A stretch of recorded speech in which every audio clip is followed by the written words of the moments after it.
Welcome to the next brief Vodcast update on North Brisbane Partners in Recovery. I'm Pauline Coffey, the manager with the Medicare Local. Wanted to just provide an update to people who have been participating and really keen to be able to know about the progress of our program in North Brisbane. So all of the agencies have been with their support facilitation teams functioning and connecting with services and consumers and individuals since the 1st of October.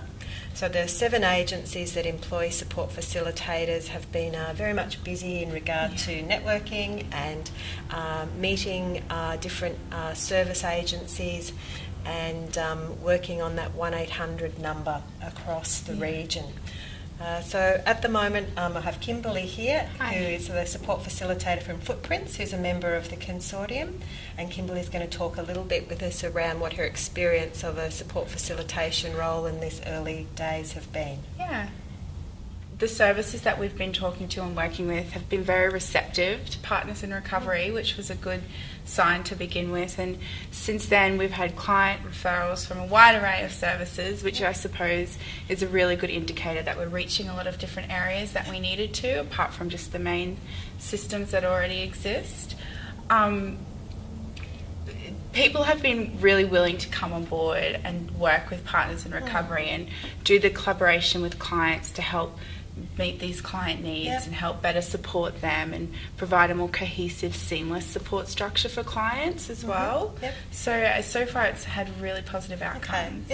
And so are there any examples that you can provide in regard to that support facilitation role of how you've been doing some coordination or trying to strengthen partnerships to better outcomes for individuals? Yeah, absolutely. I had one client who was referred to us by a housing provider, and she's been within the system for about 7 to 9 years, accessing a lot of different services, some who weren't aware of other services working with her, some who were but didn't have the best relationship with them. And it was really great to sort of have a case coordination about this individual and really just everyone can meet each other, have the same conversation, get on the same page, have a really good comprehensive understanding of what issues this individual is facing and how people can work better together to support this individual through their needs. I found with this particular person, the services that she was accessing, which included the hospital, a GP, alcohol and drugs, 2 different housing providers, and then community supports as well in terms of housing assistance and homelessness assistance. It was a very sort of fragmented service delivery, how it was working. Occasionally they'd work with her and then for 3 months it would be very quiet and she wouldn't engage, or this other person was working with her frequently because of her frequent hospital presentations. So it was great that everyone sort of was able to meet each other. My role has now quietened down a bit because now people are just able to build those partnerships and talk to each other.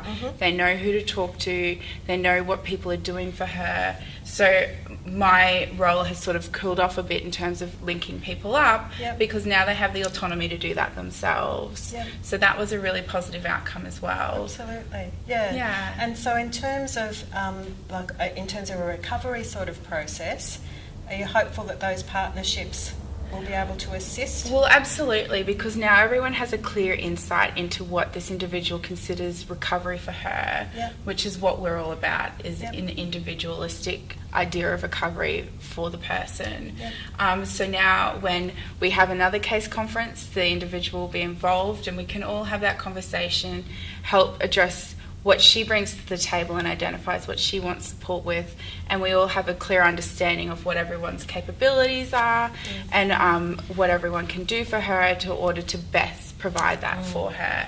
So it's setting up really good stepping stones for someone who's been within the system for a long time and has been quite stagnant to finally start moving forward in her recovery journey. That sounds extremely positive. And so is your role well received because the support facilitators have some capacity to be able to take on that type of work? Because in my experience within the sector before Partners in Recovery, you would only ever hold a case conference and get everyone in the same room. It's very timely. It takes a lot of organising. if it was an exceptional circumstance or if it really called for it. But I think Partners in Recovery is really great because we have the capacity to organise this and say, all right, I'll put my hands up, I'll organise it, I'll provide the venue, I'll do the minutes, bring the morning tea, whatever it takes to sort of get people there, help people understand why it's necessary to have these conversations together and to meet these people.